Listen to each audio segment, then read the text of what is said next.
আপনারা দেখছেন হলদিবাড়ি টাইমস।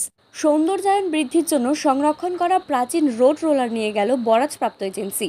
এতেই মন খারাপ স্থানীয় বাসিন্দা সহ হলদিবাড়ি পূর্ত দফতরের কর্মীদের। প্রসঙ্গত, গত এপ্রিল মাসে প্রায় 40 বছরের প্রাচীন একটি রোড রোলার সংরক্ষণ করে হলদিবাড়ি পূর্ত। মূল গেট দিয়ে দফতরে প্রবেশ করলে বাঁ দিকে সেটি সাজিয়ে রাখার ব্যবস্থা করা হয়। রোলারটি সারাই করে বেদি তৈরি করে সেটি সাজিয়ে রাখা হয়েছিল। দফতরের ইঞ্জিনিয়ারদের তরফে সেটি সংরক্ষণের উদ্যোগ নেওয়ায় খুশি হয়েছিল পুর নাগরিকরা।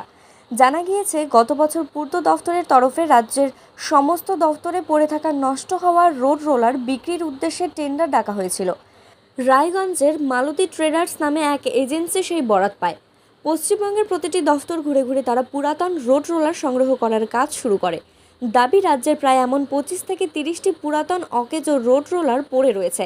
সেগুলি প্রায় 2 কোটি টাকার বিনিময়ে কিনে নেওয়া হয়েছে।